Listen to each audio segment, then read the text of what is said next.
Dear students, today we are going to discuss 7th Standard Social Science Chapter 4, India Towards a New Era. It's a part 3 of this chapter and I am your Rega teacher from USNDSY UP School. Last class നമ്മൾ international കോൺഗ്രസിൻ്റെ ഫോർമേഷനെ കുറിച്ച് പഠിച്ചല്ലേ. International Congress എന്നാണ് form ചെയ്തത്, അതിന് വേണ്ടി മുൻകൈ എടുത്ത ആൾക്കാർ ആരൊക്കെയായിരുന്നു എന്നുള്ള കാര്യങ്ങളെല്ലാം ഡിസ്കസ് ചെയ്തായിരുന്നു അല്ലേ നമ്മുടെ സെക്കൻഡ് പാർട്ടിൽ. ഓക്കെ, നമ്മൾ ഇനി അതിന് ശേഷം ഇൻ്റർനാഷണൽ കോൺഗ്രസ് ഫോം ചെയ്തതിന് ശേഷം ഇന്ത്യയിൽ ബ്രിട്ടീഷുകാർക്കുണ്ടായ ആ ഒരു അജിറ്റേഷൻ, ആ ഒരു സമരത്തിന് മറ്റൊരു മുഖമാണ് ഉണ്ടായത്. നമുക്ക് അതിനെക്കുറിച്ചാണ് ഡിസ്കസ് ചെയ്യാൻ പോകുന്നത്. ശ്രദ്ധിച്ചോളൂ. With the formation of Indian National Congress, the agitations against the British attained an organized nature. ബ്രിട്ടീഷുകാർക്കെതിരെ ഇന്ത്യക്കാർ നടത്തിയ ഓരോ സമരങ്ങൾക്കും ഒരു ഓർഗനൈസ്ഡ് നേച്ചറാണ് പിന്നീടുണ്ടായത്. ശരിക്കും സംഘടിതമായ, കൃത്യമായി ഒരു രൂപരേഖയുള്ള, ആലോചിച്ച് തീരുമാനിച്ച് ഒന്നിച്ചു നിന്നിട്ടുള്ള ഒരു സംഘടിതമായ ഓർഗനൈസ്ഡ് ആയിട്ടുള്ളൊരു നേച്ചറാണ് പിന്നീട് ഉള്ള സമരങ്ങൾക്കുണ്ടായത്. അതിനു മുമ്പൊക്കെ അങ്ങിങ്ങും ഓരോ ഒറ്റപ്പെട്ട സമരങ്ങളായിരുന്നു. നമുക്കറിയാമല്ലേ, 1857 റിവോൾട്ട് പോലും ഒരു പരാജയമായത് ഒരു പ്രോപ്പർ ഓർഗനൈസേഷൻ ഇല്ല, അതുകൊണ്ടാണ് അല്ലേ. പക്ഷേ ഇൻ്റർനാഷണൽ കോൺഗ്രസിൻ്റെ ഫോർമേഷന് ശേഷം അങ്ങനെയൊന്നുമല്ല. പ്രധാനപ്പെട്ട കുറേ ലീഡേഴ്സ് വരികയും അവരുടെ കീഴിൽ ഇതെല്ലാം ആലോചിച്ച് വേണ്ട നടപടികൾ എന്തൊക്കെ എടുക്കണം എന്നൊക്കെ ആലോചിച്ച് കൃത്യമായ ഒരു ഓർഗനൈസ് ചെയ്തിട്ടുള്ള അജിറ്റേഷനാണ് പിന്നീട് ഉണ്ടായത്. അങ്ങനെ ഉണ്ടായ അജിറ്റേഷന് ഒരു പേരിലാണ് നമ്മൾ അറിയപ്പെടുന്നത് കേട്ടോ. Such organised agitations against the British power can be called national movements. അതിനെ എന്തെന്നാണ് വിളിച്ചിരുന്നത്? നാഷണൽ മൂവ്മെൻറ്റ്സ് എന്നാണ് വിളിച്ചിരുന്നത്. ഓക്കെ, ദേശീയ പ്രസ്ഥാനം എന്ന് കേട്ടോ. Such organised agitations against the British power can be called national movements. അപ്പോൾ നാഷണൽ മൂവ്മെൻറ്റ്സ് എന്ന് വെച്ചാൽ എന്താണ്? The organised agitations against the British power is known as national movements. Organised agitations against the British power, British പവറിനെതിരെ, ബ്രിട്ടീഷുകാർക്കെതിരായിട്ടുള്ള സംഘടിതമായിട്ടുള്ള ആ ഒരു വിപ്ലവത്തിനെ, ആ ഒരു പ്രക്ഷോഭത്തിനെയാണ് ദേശീയ പ്രസ്ഥാനങ്ങൾ എന്ന് പറഞ്ഞിട്ടുള്ളത്. It is formed after the formation of international Congress. International Congress ഉണ്ടായതിന് ശേഷമാണ് ഇങ്ങനെ ഒരു ഓർഗനൈസ് അജിറ്റേഷൻസ് ഉണ്ടായത് അല്ലേ. അപ്പോൾ ഓർഗനൈസ് അജിറ്റേഷൻസ് ഉണ്ടായെന്ന് പറയാം. പക്ഷേ പിന്നീടുള്ള കാലഘട്ടത്തുണ്ടായ അജിറ്റേഷൻസിന് പല സ്വഭാവ വ്യത്യാസങ്ങളുണ്ടായിരുന്നു. ചിലത് ഭയങ്കര ഇങ്ങനെ സൗമ്യമായ രീതിയിലുള്ള അജിറ്റേഷൻസ് ആയിരുന്നു. മറ്റത് വളരെ എക്സ്ട്രീമായിട്ടുള്ള, എന്ന് വെച്ചാൽ കുറച്ച് വിപ്ലവത്തിൻ്റെയൊക്കെ രീതിയിലുള്ളതായിരുന്നു. അങ്ങനെയൊക്കെ അതിൻ്റെ നേച്ചറിന് തന്നെ, എന്ന് വെച്ചാൽ ഒരു പ്രതികരണത്തിൻ്റെ നേച്ചറിന് തന്നെ വ്യത്യാസമുണ്ടായിരുന്നു. നമ്മൾ അതിനെക്കുറിച്ച് ജസ്റ്റ് ഒന്ന് നോക്കായേ. Based on the style and strategies of agitations, the national movements can be divided into 3 phases. 3 ഘട്ടങ്ങളായിട്ടാണ് നമുക്ക് ഈ നാഷണൽ മൂവ്മെൻറ്റ്സിനെ, ദേശീയ പ്രസ്ഥാനങ്ങളെ തരംതിരിക്കാൻ പറ്റുന്നത്. അത് എങ്ങനെയാണ് നമ്മൾ 3 ഫേസായിട്ട് തരംതിരിക്കുന്നത്? അതിൻ്റെ സ്റ്റൈല്, സ്ട്രാറ്റജി ഓഫ് അജിറ്റേഷൻ എന്ന് വെച്ചാൽ നമ്മൾ കാണിക്കുന്ന ആ ഒരു വിപ്ലവം, നമ്മൾ അവരോട് ബ്രിട്ടീഷുകാർ നമ്മളോട് ചെയ്യുന്ന ക്രൂരതയ്ക്കെതിരെ നമ്മൾ എങ്ങനെയാണ് അവരോട് പ്രതികരിക്കുന്നത്, ആ പ്രതികരിക്കുന്ന രീതിയുടെ സ്റ്റൈല്, അതിൻ്റെ സ്ട്രാറ്റജി, സ്റ്റെപ്സ്, അങ്ങനെയൊക്കെ നോക്കിയിട്ടായിരുന്നു എന്താണ് ഈ നാഷണൽ മൂവ്മെൻറ്റ്സിനെ 3 ഫേസായിട്ട് തരംതിരിച്ചിട്ടുള്ളത്. അത് ഏതൊക്കെയാണ് നമുക്ക് നോക്കാം. ഒന്നാമതായിട്ടുള്ളത് the period of moderate nationalism, മിതവാദ ദേശീയതയുടെ കാലഘട്ടം എന്നാണ് മലയാളത്തിൽ പറയുന്നത്. The period of moderate nationalism. അത് എന്ന് മുതൽ ഇന്ന് വരെയായിരുന്നു? 1885 to 1905 ആയിരുന്നു അല്ലേ. അപ്പോൾ മോഡറേറ്റ് നാഷണലിസം ഏത് കാലഘട്ടം മുതലായിരുന്നു? 1885 to 1905 വരെയുള്ള ആ ഒരു പീരീഡിനെ, ആ പീരീഡിലുണ്ടായ അജിറ്റേഷൻസിനെ, ആ പീരീഡിലുണ്ടായ നാഷണൽ മൂവ്മെൻറ്റ്സിനെ പീരീഡ് ഓഫ് മോഡറേറ്റ് നാഷണലിസം എന്നാണ് പറഞ്ഞിരുന്നത്. അടുത്ത് നോക്കിയത് the period of extreme nationalism, 1905 to 1919 വരെയുള്ള, അത് ഒരു തീവ്ര ദേശീയതയുടെ കാലഘട്ടമാണ്. എക്സ്ട്രീമായിട്ടാണ് അവരവരുടെ സ്റ്റൈലും ഈ ബ്രിട്ടീഷുകാർക്കെതിരെയുള്ള അജിറ്റേഷൻസൊക്കെ അവർ ഒരു ഭയങ്കര അതിൻ്റെ വളരെ എക്സ്ട്രീമായിട്ടെന്ന് വെച്ചാൽ തീവ്രതയോടുകൂടി, എന്ന് വെച്ചാൽ വിപ്ലവങ്ങൾ കൂടുതൽ കാണിച്ച്, എന്ന് വെച്ചാൽ പ്രതികരണം അവർ സൗമ്യമായിട്ടുള്ള പ്രതികരണമല്ല, വളരെ കലാപങ്ങളുടെ ഒരു കാലഘട്ടമായിരുന്നു ആ സമയത്തുണ്ടായിരുന്നത്. കലാപങ്ങളിലൂടെയായിരുന്നു അവരവരുടെ ബ്രിട്ടീഷുകാരോടുള്ള ദേഷ്യം കാണിച്ചിരുന്നത്. പിന്നീട് ഗാന്ധിജി വന്നതിന് ശേഷം 1919 മുതൽ 1947 കാലഘട്ടത്തിൽ ഗാന്ധിജി ഇന്ത്യയിൽ വന്ന് തിരിച്ച് അദ്ദേഹം പുറത്തായിരുന്നല്ലോ, ആഫ്രിക്കയിലായിരുന്നു. തിരിച്ച് ഇന്ത്യയിൽ വന്നതിന് ശേഷം ഇന്ത്യയിലെ ഈ സ്വാതന്ത്ര്യ സമരങ്ങളിലോട്ട് ഇറങ്ങി തിരിച്ചതിന് ശേഷം ഉണ്ടായിരുന്ന ആ നാഷണൽ മൂവ്മെൻറ്റ്സിന് ഗാന്ധിയൻ കാലഘട്ടം അല്ലെങ്കിൽ ഗാന്ധിയൻ ഇറ എന്നാണ് പറഞ്ഞിരിക്കുന്നത്. നമുക്ക് ഇതൊന്നും കൂടി ടീച്ചർ ചെറുതായിട്ട് ഡീറ്റെയിൽ ആയിട്ടൊന്ന് പറഞ്ഞു തരായേ. The period of moderate nationalism, അത് എന്താണെന്ന് ടീച്ചർ ഒന്ന് പറഞ്ഞുതരായേ. അത് ഏത് പീരീഡിലായിരുന്നു? 1885 to 1905 അല്ലേ? അതിൻ്റെ പ്രൊമിനൻറ്റ് ലീഡേഴ്സ് ആരൊക്കെയായിരുന്നു? ദാദാബായ് നവറോജി, ഗോപാലകൃഷ്ണ ഗോഖലെ, ഫിറോസ് ഷാ മേത്ത, ബദ്രുദ്ദീൻ ത്യാബ്ജി. ആരൊക്കെയായിരുന്നു? ദാദാബായ് നവറോജി, ഗോപാലകൃഷ്ണ ഗോഖലെ, ഫിറോസ് ഷാ മേത്ത, ബദ്രുദ്ദീൻ ത്യാബ്ജി. ഇവരൊക്കെയായിരുന്നു പ്രധാനപ്പെട്ട മോഡറേറ്റ് ലീഡേഴ്സ്. മോഡറേറ്റ് നാഷണലിസത്തിൻ്റെ പ്രൊമിനൻറ്റ് ലീഡേഴ്സ് ഇവരൊക്കെയായിരുന്നു കേട്ടോ. ഓക്കെ, ഇനി നമ്മൾ ഡിസ്കസ് ചെയ്യാൻ പോകുന്നത് എന്താണ് ഈ മോഡറേറ്റ് നാഷണലിസ്റ്റിന് പ്രത്യേകത, അവരെങ്ങനെയാണ് അവരുടെ അജിറ്റേഷൻസ് അവരുടെ വിപ്ലവങ്ങൾ, അവരുടെ പ്രക്ഷോഭങ്ങൾ, അവരുടെ എന്താണ് അവർക്ക് ബ്രിട്ടീഷുകാരോട് ഉള്ള ആ വിദ്വേഷം എങ്ങനെയാണ് അവർ കാണിച്ചത് എന്നാണ് നമ്മളിപ്പോൾ നോക്കാൻ പോകുന്നത്. The method of protest adopted by the moderate nationalist. Moderate nationalist ഏത് മെത്തേഡിലൂടെയായിരുന്നു അവരുടെ പ്രൊട്ടസ്റ്റ്, അവർക്കുള്ള ആ ഒരു വിരോധം ബ്രിട്ടീഷുകാരിലേക്ക് അറിയിച്ചത്? എങ്ങനെയായിരുന്നു? ബഹളം ഉണ്ടാക്കിയാണോ? പോയി തല്ലും ബഹളവും ബ്രിട്ടീഷുകാർക്കെതിരെ ഫൈറ്റ് ചെയ്ത് ഒക്കെയാണോ അവർ കാണിച്ചത്? അല്ല. അവരെങ്ങനെയായിരുന്നു ഈ മോഡറേറ്റ് നാഷണലിസ്റ്റ് എങ്ങനെയായിരുന്നു ബ്രിട്ടീഷുകാരോട് അവരുടെ എതിർപ്പ് കാണിച്ചത്? By means of petitions, resolutions and protest. എങ്ങനെയൊക്കെയായിരുന്നു? പെറ്റീഷൻസ് എന്ന് വെച്ചാൽ പരാതികളുടെ മുഖേന എന്തെങ്കിലും ബ്രിട്ടീഷുകാർ നമ്മൾ ഇന്ത്യൻസിനെ ടോർച്ചർ ചെയ്തിട്ടുണ്ടെങ്കിൽ അല്ലെങ്കിൽ ടാക്സ് വല്ലതും കൂട്ടി ചോദിക്കുക അങ്ങനെയൊക്കെ ചെയ്തിട്ടുണ്ടെങ്കിൽ ഇവരെന്തൊരു പെറ്റീഷൻ തയ്യാറാക്കും. ബ്രിട്ടീഷുകാർക്കെതിരെ ഒരു പെറ്റീഷൻ, അത് നിങ്ങൾ കാണിച്ചത് അത് നമുക്ക് അടക്കാൻ പറ്റാത്തതാണ്, അങ്ങനെ ഇങ്ങനെ എന്തെങ്കിലുമൊക്കെ റീസൺസ് ഉണ്ടായിരിക്കും അല്ലേ? ആ പെറ്റീഷൻസ് കൊണ്ട് ബ്രിട്ടീഷുകാർക്ക് കൊടുത്തിട്ട് അത് ബ്രിട്ടീഷുകാർ ആ പെറ്റീഷൻ വായിച്ചു നോക്കി അത് എങ്ങനെയെങ്കിലും സോൾവ് ചെയ്ത് തരും എന്നുള്ള പ്രതീക്ഷയിലിരിക്കുന്ന രീതിയിൽ ഒരു സൗമ്യമായ രീതിയിലാണ് അവരുടെ മെത്തേഡ് അഡോപ്റ്റ് ചെയ്തത്. പിന്നെ റെസൊല്യൂഷൻ, ഇതേപോലെ പ്രമേയങ്ങൾ അവരുടെ ബുദ്ധിമുട്ടുകൾ ബ്രിട്ടീഷുകാരിലോട്ട് പല രൂപത്തിലായിട്ട് അറിയിച്ചുകൊണ്ട്. പിന്നെ അത് പ്രൊട്ടസ്റ്റ്, ചെറിയ ചെറിയ പ്രതിഷേധങ്ങളിലൂടെയൊക്കെ. അപ്പോൾ പെറ്റീഷൻ, റെസൊല്യൂഷൻ, പ്രൊട്ടസ്റ്റ്, ഈ മാർഗങ്ങളിലൂടെ സമാധാനപരമായ ഒരു മാർഗത്തിലൂടെയാണ് മോഡറേറ്റ് നാഷണലിസ്റ്റ് അവരുടെ പ്രശ്നങ്ങൾ ബ്രിട്ടീഷുകാരെ അറിയിക്കാൻ ശ്രമിച്ചിരുന്നത്. ഓക്കെ, അപ്പോൾ അവരുടെ ടൂൾസ് എന്തൊക്കെയായിരുന്നു? പ്രേയേഴ്സും പെറ്റീഷനും അല്ലേ? അപേക്ഷയിലൂടെയായിരുന്നു അവർ ബ്രിട്ടീഷുകാരോട് തങ്ങളുടെ പ്രശ്നങ്ങൾ അറിയിച്ചത്. പബ്ലിക് മീറ്റിംഗ്സ് കണ്ടക്ട് ചെയ്തു, സ്പീച്ച് പ്രസംഗങ്ങൾ നടത്തി, അങ്ങനെ ബ്രിട്ടീഷുകാരോട് അവരുടെ പ്രശ്നങ്ങൾ അവതരിപ്പിക്കാനൊക്കെ ശ്രമിച്ചു. അങ്ങനെയൊക്കെയായിരുന്നു ഈ മോഡറേറ്റ് നാഷണലിസ്റ്റ് അവരുടെ പ്രശ്നങ്ങൾ ബ്രിട്ടീഷുകാരെ അറിയിച്ചത്. ഓക്കെ, പക്ഷേ ഇത് ബ്രിട്ടീഷുകാർ എങ്ങനെയാണ് ഇത് ആക്സെപ്റ്റ് ചെയ്തത്? ഇവർ കൊടുത്ത പെറ്റീഷനും പ്രമേയങ്ങളും റെസൊല്യൂഷൻസും പ്രൊട്ടസ്റ്റും ഒക്കെ അങ്ങനെ ആക്സെപ്റ്റ് ചെയ്ത് അവർ ഞങ്ങൾ തെറ്റ് ചെയ്തതാണ് എന്നുള്ളൊരു പെറ്റീഷനാണ് വന്നിരിക്കുന്നത്, അയ്യോ എന്നാൽ നീതി കാണിക്കാം എന്നൊക്കെ വിചാരിച്ചോ ബ്രിട്ടീഷുകാർ? ഒരിക്കലുമില്ല. ബ്രിട്ടീഷ് ഓഫീഷ്യൽസ് ഇതിനെ ഒട്ടും കൺസിഡർ ചെയ്തില്ല, ഒട്ടും അവർ മൈൻഡ് കൂടി ചെയ്തില്ല. എല്ലാം വാങ്ങിച്ചു വെക്കും, ഈ പരാതികളൊക്കെ വാങ്ങിച്ചു വെക്കും, പക്ഷെ അതിനൊന്നും വലിയ ഇമ്പോർട്ടൻസ് കൊടുത്തിരുന്നില്ല കേട്ടോ. Okay, these leaders studied the root cause of the poverty in British India and these studies formed the ideological base for the national movements. അപ്പോൾ ഈ നമ്മൾ പറഞ്ഞു നമ്മുടെ മോഡറേറ്റ് നാഷണലിസ്റ്റിലെ ലീഡേഴ്സിൻ്റെ പേരൊക്കെ പറഞ്ഞായിരുന്നു അല്ലേ? അവർ ഇന്ത്യയിൽ അന്നീടെ ഉണ്ടായിരുന്ന ഈ പോവർട്ടിയുടെ റീസൺ എന്താണെന്നുള്ളത് അന്വേഷിക്കാനും അതിൻ്റെ എന്താണ് റൂട്ട് കോസ് എന്താണ് ഇന്ത്യയിൽ അന്നേരം നമുക്കറിയാം ഇന്ത്യ ഒരു വെൽത്തി നേഷൻ ആയിരുന്നു അല്ലേ? പക്ഷേ ബ്രിട്ടീഷുകാർ വരുമ്പോൾ ഇവിടെ ധാരാളം സമൃദ്ധി ഇന്ത്യയിലുണ്ടായിരുന്നു, വെൽത്തുണ്ടായിരുന്നു. പക്ഷേ പിന്നീടുള്ള വർഷങ്ങളിൽ സെഞ്ച്വറീസ് കഴിഞ്ഞപ്പോൾ നമ്മുടെ ഇന്ത്യയിൽ പോവർട്ടി ഉണ്ടാവാൻ തുടങ്ങി, ദാരിദ്ര്യം ഉണ്ടാവാൻ തുടങ്ങി. അപ്പോൾ എന്താണ് അങ്ങനെയുള്ള ദാരിദ്ര്യം ഉണ്ടാകാനുള്ള റീസൺ അറിയാൻ വേണ്ടി പല സ്റ്റഡീസ് നടത്തി.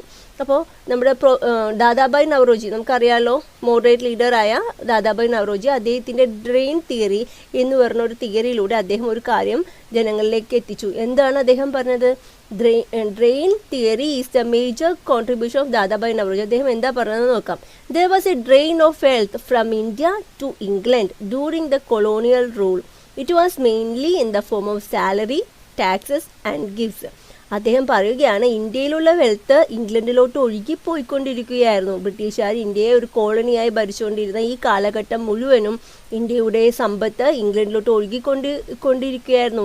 ഏതൊക്കെ രീതിയിലായിരുന്നു ഇന്ത്യയുടെ സമ്പത്ത് ഇംഗ്ലണ്ടിലോട്ട് ഒഴുകിയത്? സാലറിയുടെ രൂപത്തിൽ. ബ്രിട്ടീഷ് ഓഫീസേഴ്സിന് നമ്മൾ കൊടുത്തിരുന്ന നമ്മുടെ ഇന്ത്യയിൽ നിന്ന് അവർ കൈപ്പറ്റിയിരുന്ന സാലറി, അതേപോലെ ടാക്സസ്, ഇന്ത്യക്കാരായ കർഷകരിൽ നിന്നും മറ്റ് സെമീൻദാർസിൽ നിന്നും അല്ലെങ്കിൽ മറ്റ് ജോലി എടുത്തിരുന്ന വീവേഴ്സ്, അങ്ങനെ എല്ലാ ആൾക്കാരിൽ നിന്നും ബ്രിട്ടീഷുകാർ ടാക്സ് സ്വീകരിച്ചിരുന്നു അല്ലേ. ആ ടാക്സ് റേറ്റ് വളരെ ഹൈ ആയിരുന്നു നമ്മൾ കഴിഞ്ഞ ക്ലാസ്സിലൊക്കെ പഠിച്ചിരുന്നു. ഈ ടാക്സിൻ്റെ രൂപത്തിലും ഇന്ത്യയുടെ വെൽത്ത് ഇംഗ്ലണ്ടിലോട്ട് ഒഴുകിക്കൊണ്ടിരിക്കുകയായിരുന്നു. കൂടാതെ ഗിഫ്റ്റ്, നമ്മൾ ഈ ബ്രിട്ടീഷുകാരോടുള്ള വിധേയത്വം കാണിക്കാൻ വേണ്ടി നമ്മുടെ നാട്ടുരാജാക്കന്മാർ അവർക്ക് ധാരാളം ഗിഫ്റ്റ് കൊടുത്തിരുന്നു അല്ലേ. രത്നങ്ങളും സ്വർണ്ണങ്ങളും അങ്ങനെ ഒത്തിരി പല രൂപത്തിലായിട്ട് നമ്മൾ ഗിഫ്റ്റ് കൊടുത്തിരുന്നു. ഈ എല്ലാ രൂപത്തിലും, സാലറിയുടെ രൂപത്തിലാണെങ്കിലും ടാക്സിൻ്റെ രൂപത്തിലാണെങ്കിലും ഗിഫ്റ്റിൻ്റെ രൂപത്തിലാണെങ്കിലും എല്ലാം ഇന്ത്യയുടെ വെൽത്ത് ഇംഗ്ലണ്ടിലോട്ട് ഒഴുകിക്കൊണ്ടിരിക്കുകയായിരുന്നു. ഈ കാരണത്താൽ ഇന്ത്യ ദരിദ്രമായിക്കൊണ്ടിരിക്കുകയാണ്. ഇതൊക്കെ ആയിരിക്കും ഇന്ത്യയുടെ ഇപ്പോൾ അന്നേരം ഉണ്ടായിരുന്ന പോവർട്ടിയുടെ പ്രധാനപ്പെട്ട റൂട്ട് കോസ് എന്ന് ദാദാഭായ് നവറോജി അദ്ദേഹത്തിൻ്റെ ഡ്രെയിൻ തിയറിയിലൂടെ ഇന്ത്യക്കാരെ അറിയിച്ചു. He proved that the economic drain under the British rule is the root cause of poverty in India. ബ്രിട്ടീഷുകാർ ഭരിച്ചുകൊണ്ടിരുന്നപ്പോൾ അവർ നമ്മളെ സാമ്പത്തികമായിട്ട് ചൂഷണം ചെയ്തു അല്ലേ. ഈ ചൂഷണമാണ് ഇന്ത്യയിൽ ഇപ്പോഴുണ്ടാകുന്ന ദാരിദ്ര്യത്തിന് കാരണമെന്ന് അദ്ദേഹം ഡ്രെയിൻ തിയറിയിലൂടെ നമ്മളെ അറിയിച്ചു തന്നു. ഓക്കെ, അപ്പോൾ ഈ കാലഘട്ടം, മോഡറേറ്റ് നാഷണലിസ്റ്റിൻ്റെ കാലഘട്ടത്തിൽ ഉണ്ടായ ഒരു പ്രധാന സംഭവം ഉണ്ടായിരുന്നു. എന്ന് വെച്ചാൽ ബ്രിട്ടീഷുകാർ ഇന്ത്യയെ ഭരിക്കുമ്പോൾ ബ്രിട്ടീഷുകാർക്കെതിരെ നമ്മൾ കാണിച്ചിരുന്ന നമ്മളുടെ അജിറ്റേഷൻസ് വളരെ മിതമായ രീതിയിലായിരുന്നു എന്ന് പറയുന്നത്. പെറ്റീഷൻസിൻ്റെയും റെസൊല്യൂഷൻസിൻ്റെയും പ്രൊട്ടസ്റ്റിൻ്റെയൊക്കെ രൂപത്തിലായിരുന്നു എന്ന് പറയുന്നത്. പക്ഷേ ആ കാലഘട്ടത്തിൽ നിന്ന് പെട്ടെന്ന് ഈ അജിറ്റേഷൻ്റെ രൂപം മാറാനൊരു റീസൺ ഉണ്ടായി. ആ റീസണാണ് ഇനി ടീച്ചർ പറയാൻ പോകുന്നത്. അതിനുള്ള റീസൺ എന്താണെന്നാണ് ഇപ്പോൾ പറയാൻ പോകുന്നത്. പെട്ടെന്ന് ഈ ഫേസ് മാറാനുള്ള കാലഘട്ടം പറയാൻ പോണേൻ്റെ പാർട്ടീഷൻ ഓഫ് ബംഗാൾ. ബംഗാൾ നമുക്കറിയാം അല്ലേ.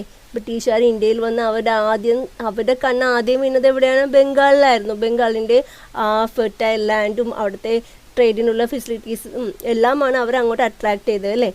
അവിടെ പാർട്ടീഷൻ ഓഫ് ബംഗാൾ പാർട്ടീഷൻ ചെയ്തു. എന്താണാവോ, നമുക്ക് നോക്കാം എന്താ സംഭവിച്ചതെന്ന് നോക്കാം കേട്ടോ. Factors that led to the partition of Bengal partition ചെയ്തു. അതിന് ബംഗാൾ പാർട്ടീഷൻ ചെയ്യാനുള്ള ഫാക്ടേഴ്സാണ് ഇവിടെ പറയാൻ പോകുന്നത്. നമുക്ക് നോക്കാം എന്തുകൊണ്ടായിരിക്കും ബംഗാൾ പാർട്ടീഷൻ ചെയ്തത് ബ്രിട്ടീഷുകാർ. നമുക്ക് നോക്കായേ. The seat of the British government in India was Bengal. People of Bengal had been living like brothers. Okay, അപ്പോൾ ഇവിടെ പറഞ്ഞിരിക്കുന്നത് എന്താണ്? ബ്രിട്ടീഷുകാരെ ഏറ്റവും ഇന്ത്യയിൽ വന്നിട്ട് ആദ്യം അവർ അട്രാക്റ്റഡ് ആയത് ബംഗാളിലാണ്. ബംഗാളിൻ്റെ സമൃദ്ധി കണ്ടിട്ടാണ് അല്ലേ. അപ്പോൾ അവരവിടെ ചെന്നപ്പോൾ അവർക്ക് മനസ്സിലാക്കാൻ എന്തായിട്ട് ബംഗാളിലെ ആൾക്കാരെല്ലാവരും ഭയങ്കര സ്നേഹത്തിൽ ഒരു ബ്രദേഴ്സിനെ പോലെയാണ്, സഹോദരങ്ങളെ പോലെയാണ് അവിടെ കഴിഞ്ഞിരുന്നതെന്ന് ബ്രിട്ടീഷുകാർക്ക് മനസ്സിലായി. They had been carrying out various activities against the policies of the British government. കൂടാതെ ബ്രിട്ടീഷുകാർക്ക് ഒരു കാര്യം കൂടി മനസ്സിലായി. ഈ ബംഗാളിലെ ജനങ്ങൾ നല്ല ശക്തരാണ്. അവർ ബ്രിട്ടീഷുകാരുടെ ഈ ഓരോ എക്സ്പ്ലോയിറ്റേഷൻസിനും എതിരായിട്ട് ഓരോ മൂവ്മെൻറ്റ്സും നടത്തുന്നുണ്ട്. ബ്രിട്ടീഷുകാർക്കെതിരെ ഓരോ നീക്കങ്ങളും നടത്തുന്നുണ്ട് എന്ന് ബ്രിട്ടീഷുകാർക്ക് മനസ്സിലായി. ബംഗാളിലെ ആൾക്കാർ നല്ല ബുദ്ധിയുള്ള ആൾക്കാരാണ്, അവർ തങ്ങൾക്കെതിരെ അവരുടെ ശബ്ദം ഉയർത്തുമെന്ന് മനസ്സിലായി. അപ്പോൾ അതിൻ്റെ ഭാഗമായിട്ട് ഈ ബ്രിട്ടീഷുകാരോട് ബുദ്ധി ഉപയോഗിച്ചു. ആ ബുദ്ധി എന്താണെന്ന് നമുക്ക് നോക്കാം. ഈ 1904 എന്ത് സംഭവിച്ചു? The secretary of home affairs Risley observed Bengal united in power. Bengal divided will pull several different ways. One of our main objective is to split up and thereby weaken a solid body of opponents to our rule. അവർ home affairs ഈ ബ്രിട്ടീഷുകാരുടെ ഒരു ഓഫീസറായ റെസ്ലെ, അദ്ദേഹത്തിൻ്റെ കാഴ്ചപ്പാട് എന്തായിരുന്നു?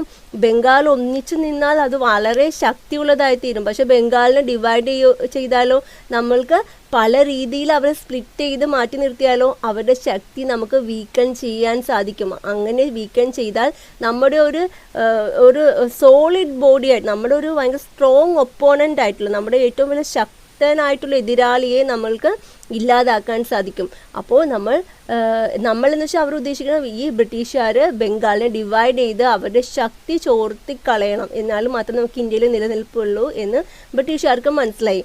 അതിൻ്റെ ഭാഗമായിട്ട് അവരെന്ത് ചെയ്തു? ബംഗാൾ പാർട്ടീഷന് വേണ്ടി നീക്കങ്ങൾ നടത്തി.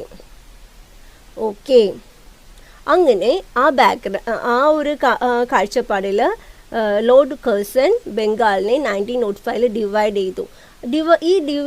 ബംഗാളിനെ ഡിവൈഡ് ചെയ്തു എന്ന് പറഞ്ഞു. അത് ഏത് രീതിയിലാണ് ഡിവൈഡ് ചെയ്തു എന്ന് പറയാം, നമുക്ക് നോക്കാം. ഈസ്റ്റേൺ സൈഡും വെസ്റ്റേൺ സൈഡും അങ്ങനെ 2 ഏരിയ ആയിട്ടാണ് നമ്മുടെ ബംഗാളിനെ ഡിവൈഡ് ചെയ്തത്. Separated the largely Muslim eastern area, ഏറ്റവും കൂടുതൽ മുസ്ലിംസ് താമസിച്ചിരുന്ന ഈ ഈസ്റ്റേൺ ഏരിയനെ ലാർജ്ലി ഹിന്ദു വെസ്റ്റേൺ ഏരിയയിൽ നിന്ന് ഡിവൈഡ് ചെയ്തു. അപ്പോൾ അവരുടെ ഉദ്ദേശം എന്തായിരുന്നു? ഹിന്ദു മുസ്ലിം ആ ഒരു വേർതിരിവ് ഉണ്ടാക്കാൻ വേണ്ടിയാണ് അവരങ്ങനെ ഈസ്റ്റേൺ ബംഗാളും വെസ്റ്റേൺ ബംഗാൾ എന്നുള്ള 2 രീതിയിൽ അവർ ഡിവൈഡ് ചെയ്തത്. പക്ഷേ അവരുടെ ബുദ്ധി എന്തായിരുന്നു?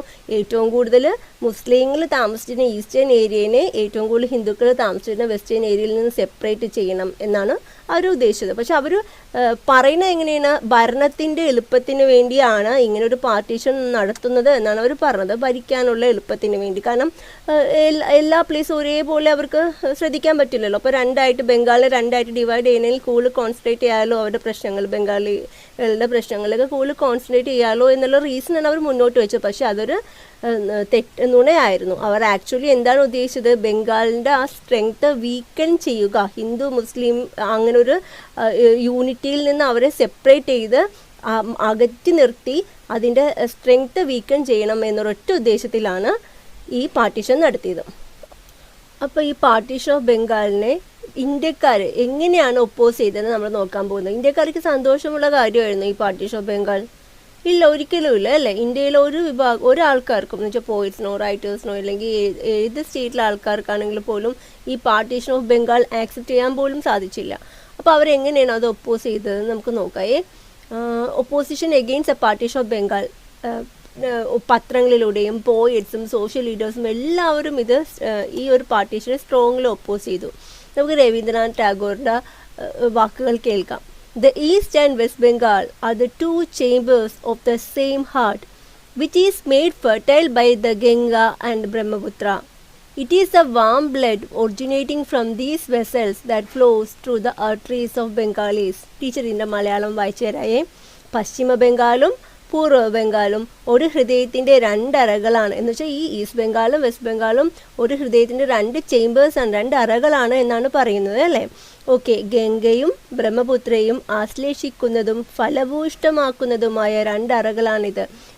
നമുക്കറിയാമില്ലേ, നമ്മളുടെ പ്രധാനപ്പെട്ട 2 നദികളായ ഗംഗയും ബ്രഹ്മപുത്രയുമാണ് ഈ ലാൻഡിനെ, ഈ ബംഗാളിനെ ഫെർട്ടൈലാക്കുന്നത്. It is the warm blood originating from these vessels that flows through the arteries of the Bengalis. ഈ അറകളിൽ നിന്ന് ഉത്ഭവിക്കുന്ന ചുടുരക്തമാണ് ബംഗാളികളുടെ സിരകളിലൂടെ ഒഴുകുന്നത്. എന്ന് വെച്ചാൽ ഒരു ഹൃദയത്തിൽ നിന്ന് ഒഴുകുന്ന രക്തമാണ് എല്ലാ ബംഗാളികളുടെയും ഞരമ്പിലൂടെ ഒഴുകുന്നത് എന്നാണ് പറയുന്നത്.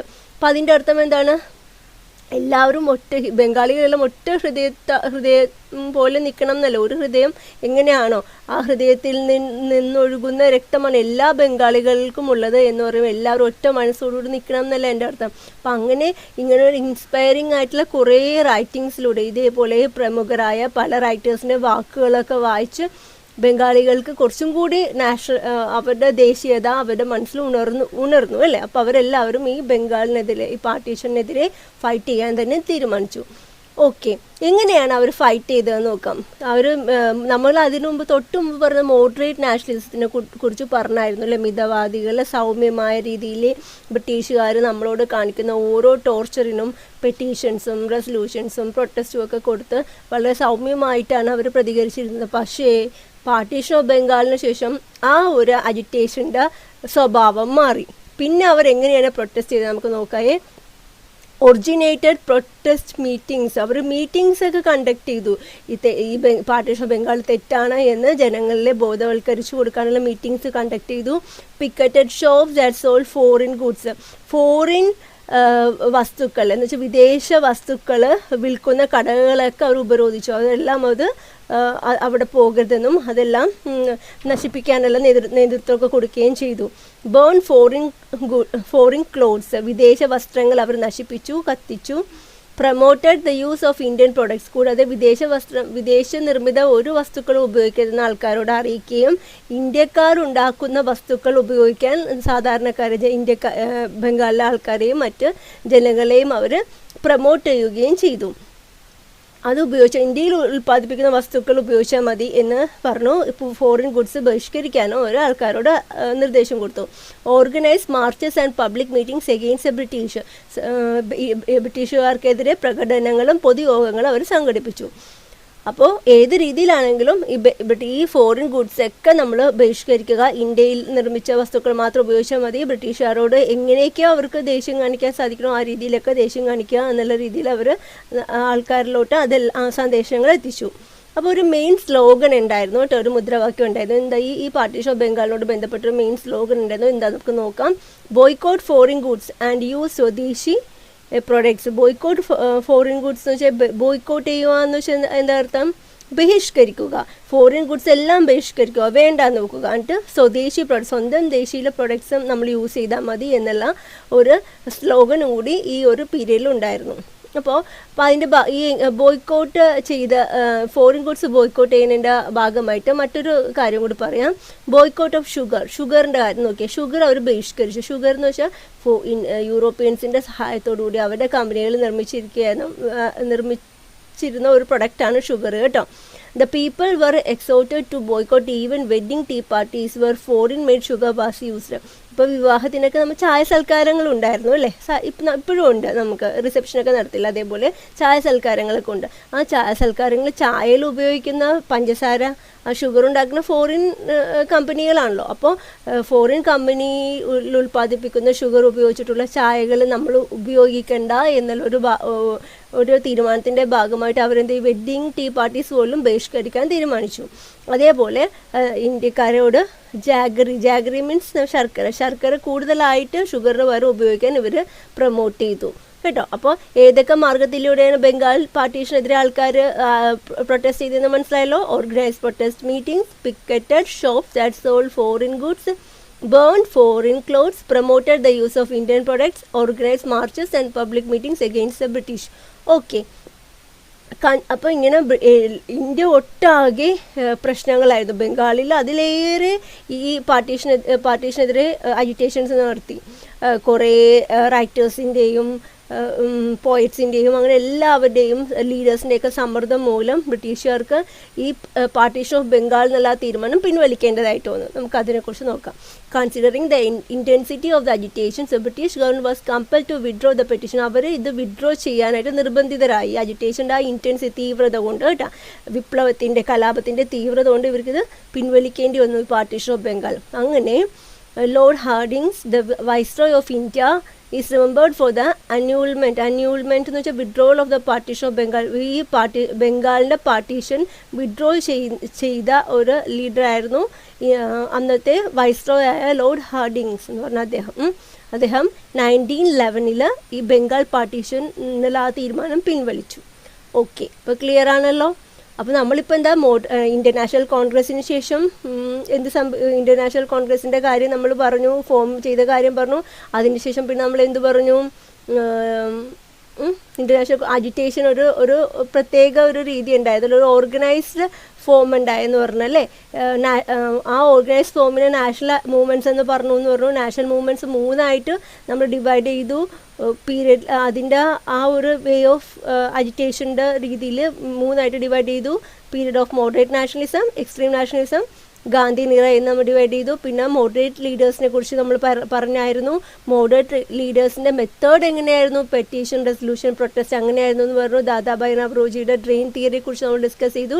പാർട്ടീഷൻ ഓഫ് ബംഗാളിനെ കുറിച്ച് നമ്മൾ ഡിസ്കസ് ചെയ്തു. പിന്നെ പാർട്ടീഷൻ ഓഫ് ബംഗാൾ 1905 അവർ ഈസ്റ്റ് ബംഗാൾ, വെസ്റ്റ് ബംഗാൾ അങ്ങനെ ഡിവൈഡ് ചെയ്തു. ഈസ്റ്റ് ബംഗാളിൽ കൂടുതൽ മുസ്ലിംസ് ആയിരുന്നു, വെസ്റ്റ് ബംഗാളിൽ കൂടുതൽ ഹിന്ദുസ് ആയിരുന്നു എന്ന് നമ്മൾ പറഞ്ഞായിരുന്നു.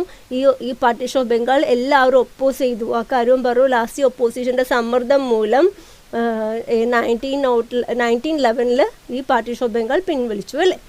ഓക്കെ, ഇതിനോട് ബന്ധപ്പെട്ട നോട്ട്സ് ടീച്ചർ അയച്ചു തരാം. That's all for today. ബാക്കി നമുക്ക് അടുത്ത ക്ലാസ്സിൽ പഠിക്കാം കേട്ടോ. ഓക്കെ.